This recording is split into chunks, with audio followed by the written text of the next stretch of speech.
बर्तमान plus two result के लेकर गोटे बहुत बड़ अपडेट होइए जेनटा कि प्लस टू परीक्षा रिजल्ट केभे आसबा आरु इटा के लेकर उच्च माध्यमिक शिक्षा परिषद जेन बोर्ड रही बोर्ड तरफ काଣା अपडेट रही जे ई वीडियो माध्यम आपने पूरा डिटेल जानीपारे से लगे वीडियो के लास्ट तक देखुन आउ आपको जब वीडियो भल लगा बेले गोटे लाइक करदे आउ जेन मैंने मोर चैनल के नुआ आसवे चैनल के सब्सक्राइब कर देकर ऑल नोटिफिकेशन के ऑन कर दौन जे गवर्नमेंट जहाँ भी अपडेट योजना आसवा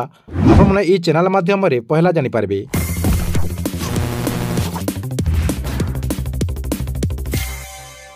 पहला देखुन प्लस टू रिजल्ट के लेकर बहुत ही बड़ गोटे अपडेट होइए जेनटा कि इन देखुन काଣା लिखाई आज प्लस टू खाता देखा आरंभ हो गलान आर गोटे दिन रिजल्ट प्रकाश पाइबा बोलिक लक्ष्य रखा जाइए जेनटा कि एठारू प्लस टू खाता देखा आरंभ हो जाइए। इथर बोर्ड पक्षर दुईटा पर्याय कर प्रथम पर्याय जेनटा आपणकर आज एप्रिल 2 तारिख तक खाता देखा चलवा जेनटा कि इथर मूल्यांकन लगे 59टा आपणकर ऑफलाइन सेंटर तार संगे संगे 41टा ऑनलाइन सेंटर कर ई सेंटर मन को खाता देखा जिबा। प्लस टू पिला मानकर खाता देखबा लगे इथर 2800 अध्यापिका एवं अध्यापिका नियुक्ति होइछन सेंता द्वितीय पर्याय आपणकर एप्रिल 4 तारिख रु 15 तारिख जाए करा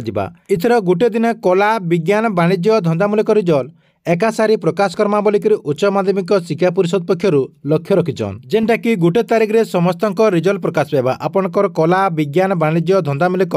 जहाँ भी आपणकर रही समस्त रिजल्ट गोटे दिन प्रकाश पाइबा समस्ते आपने गोटे दिन सब रिजल्ट पाइपारे। तार संगे संगे इथर सूचना रही जे ई वर्ष 3,86,250 जन परीक्षार्थी परीक्षा देचन से रेगुलर रही 3,60,198 जन आरु एक्स लेबुरा रही 26,092 जन सर्वमोट 1,69,361 जन छात्री रही बेलके छात्र संख्या रही 1,86,899 जन सेंता कला विभाग रे परीक्षा देचन इथर 2,37,750 जन आरो विज्ञान विभाग रे देचन 1,16,620 जन आरो वाणिज्य विभाग रे देचन 26,099 जन तार संगे संगे जेन धंदामूलक विभाग रही 5,791 जन परीक्षार्थी इथर परीक्षा देचन। इतार संगे संगे ई वर्ष प्लस टू परीक्षा देला बेलके कॉपी रे धरा पड़चन 659 जन छात्र छात्री। इटा थिला आपमनक लागिरे प्लस टू परीक्षा रिजल्ट के नेकरी गोटे बहुत बड़ अपडेट। आपण मनकु वीडियो केनता लागला जे कमेंट बॉक्स रे निश्चय गोटे कमेंट करबे